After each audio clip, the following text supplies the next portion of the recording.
G'day ZiggyD here, I'm here with Gaby Spartz and we are going to talk a bit about the meta that's shaping up here at the Pro Tour within the standard block. So what has been kind of the change with EMN just coming in now? Like what's coming in and what's leaving? So the metagame was actually really shaken up here this weekend. It was pretty interesting because people expected Bant Company to be to beat deck, right? Yeah. It's kind of like the boogeyman of the format.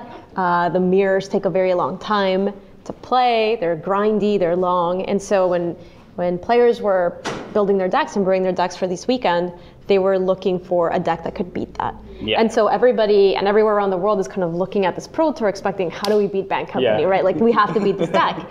And interestingly enough, people decided to go way over the top in order to beat the deck. And so one of the most important spells in Bant Company is Spell Queller, which can counter a spell that costs 4 or less. Yeah. So a lot of these decks are just trying to go bigger than that. And so what's happened here is a lot of these Graveyard Synergies, Delirium, and Emerge decks have come out, and they're all topping off with none other than, oh, this is Liliana, I thought it was Emrakul. None other than Emrakul, the Promised End. Just a picture of Emrakul. And that's the biggest card in the set. Yeah. And it's huge, right? It's awesome. And so the decks just are trying to play a really long game. They're trying to ramp out different things. They're using the Emerge mechanic. You'll see things like green, black, Delirium. Yeah. Those are trying to use the graveyard and grapple with the past and things like that to either find Emrakul or dig for Emrakul. And once you've cast it, you can buy it back and cast it again. Yeah. You're seeing Emerge decks that are of the colors Temur, so red, blue, green. And they'll be using different cards like Elder Deep Fiend and trying to get value from the creatures you're sacrificing to eventually also get to Emrakul. So it's hard to say what the matchup really looks like. It looks like the Bant Company decks, they want to go pretty fast against these big Emrakul decks.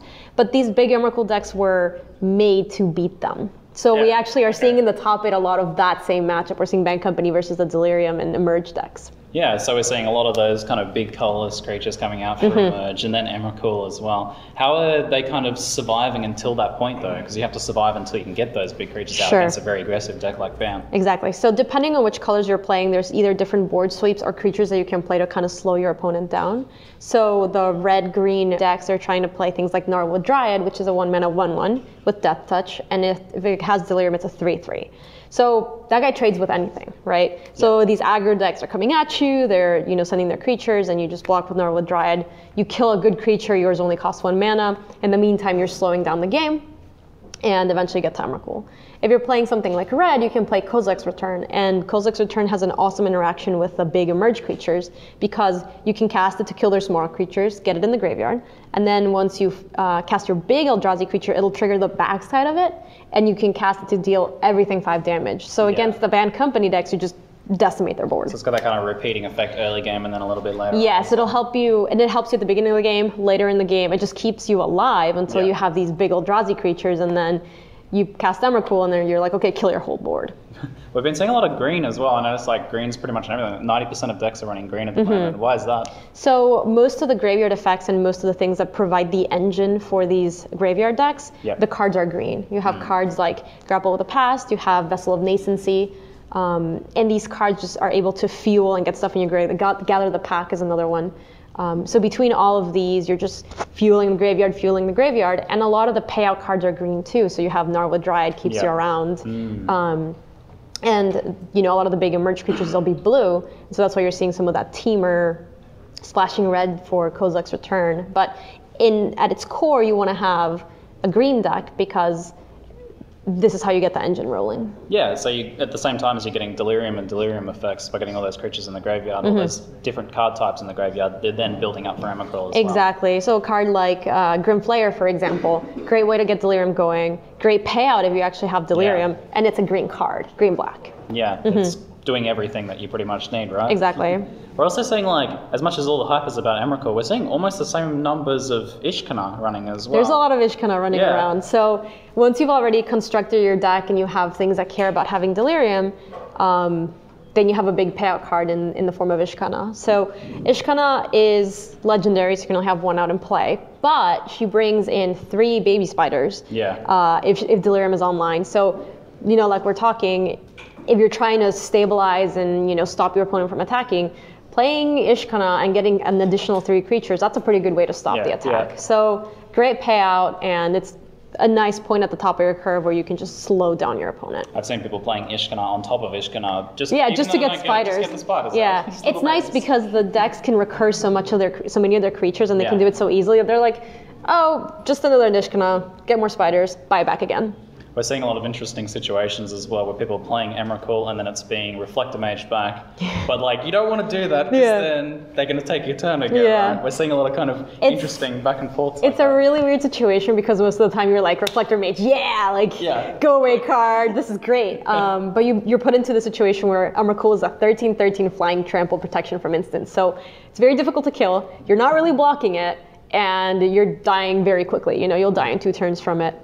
You might die in 1 turn, depending on what your life total is. Yeah. So you get put into the situation where you say, well, I either return it to their hand or I'm dead next turn. Okay, here you go. Here's your Emrakul. So awkward situation, but we saw Luis Scott Vargas actually have to Reflector Mage and Emrakul back and actually win in the next turn. So it is possible. It's insane, but it's possible. That was an amazing match. It was a great match. Definitely a memorable one for sure. It was awesome. Has there been any kind of deck or new archetype or existing archetype that's changed that's really caught your eye in particular? It looks like aggro decks are, I guess it hasn't really caught my eye, it's more that they're just not here. Yeah. Aggro decks are just not a thing at this PT. We didn't see a single white weenie deck. We haven't seen red aggro, and those are staples usually in almost any format. So it's interesting because we're getting these mid-range graveyard strategies, and all the people who care about the graveyard and dredge players out in the world are like, yeah, this is awesome. But it's interesting to see how much the format has pushed out all the other decks that usually tend to be prevalent but are just completely missing from this Pro Tour. Yeah, I was hoping to see some red vampires myself. Just like nothing, No, there's nothing. Red itself has been it's only just splashed in a little bit at the moment. There's not much there. You'll see red in the form of some control decks because you have Burn and I think Andrew Brown, or I forget exactly who's playing a mono red Eldrazi list, which is like colorless in reds. It's almost a 2-color deck, but you'll have a couple burn spells and try to kill your opponent from there. Yeah. Other than that, if you're not doing stuff with your graveyard, you're just not really going over the top like these other decks are. A lot of the players who are trying to get into standard now and like kind of seeing what they want to do are worried about rotating out because there's a rotation very soon. Yeah. Like there's one like a month or something. I forget exactly what it is, but standard rotates more quickly now. What do you think's kind of with a lot of the dragons and stuff coming out? What's going to kind of disappear? Do you think it's hard to tell without knowing what's coming? Yeah, for sure. I will say that if people have white weenie right now, even though it's not good, so the interesting thing that will happen is the storyline out of the Pro Tour, regardless of who wins, will be that Emrakul was the big player and the graveyard decks and the way they look. Yeah. So coming out of this Pro Tour, and usually coming out of any Pro Tour, what people will do is they'll say, okay, this is what this deck is doing. How do we attack it, or how do we go either over it or underneath it, right?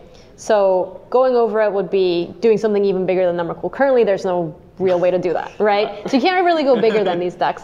So people might look into attacking and going underneath it, and that might mean trying to get more aggressive or trying to find a way to maybe battle against the Kozilek's return. The Kozilek's returns are good because it can stop you in your tracks. So I will say that if you have Emrakuls, they're going to be around for a long time. And so dealing stuff with the graveyard, currently since there's no graveyard hate, I think this is probably a deck that's going to be staying around for a while. Yeah. But that said, I would just be looking at decks that are looking to attack the Emrakul style decks by trying to go underneath them in some way. Okay. So, but the graveyard Emrakul stuff's probably going to be around. It's going to be around as long as nothing. There are no dedicated graveyard hate cards right now in standard for your opponent's deck.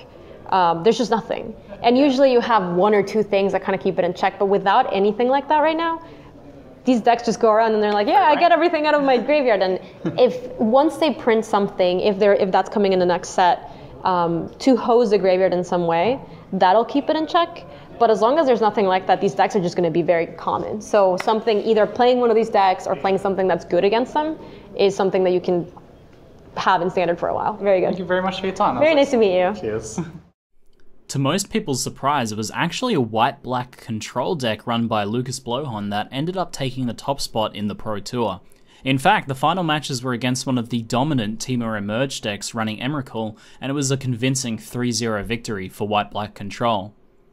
An interesting thing that came up in the final game was the use of the card Infinite Obliteration, a card that allows you to name a creature and exile all copies of it from your opponent's hand and library. The match was won pretty convincingly without this, but it shows a strong possible counter to decks running Emrakul as their main win condition. I think we'll be seeing a lot of people who are running black decks running this in their sideboard to deal with Emrakul-oriented Delirium decks. I hope you guys have enjoyed this video and gotten from it a good picture as to how the meta for Eldritch Moon is shaping up. Thanks to Hasbro for paying for my accommodation and getting me a media spot at Pro Tour this year so I could get you guys this information. I'm currently working on some other sponsored content with them that I'll be putting up in the future, including a fun show match between me and Ryan of Twitch channel Pandemonium that was shoutcasted by none other than Marshall Sutcliffe, one of the casters of Pro Tour. That's it for now, I'm ZiggyD, and thanks for watching.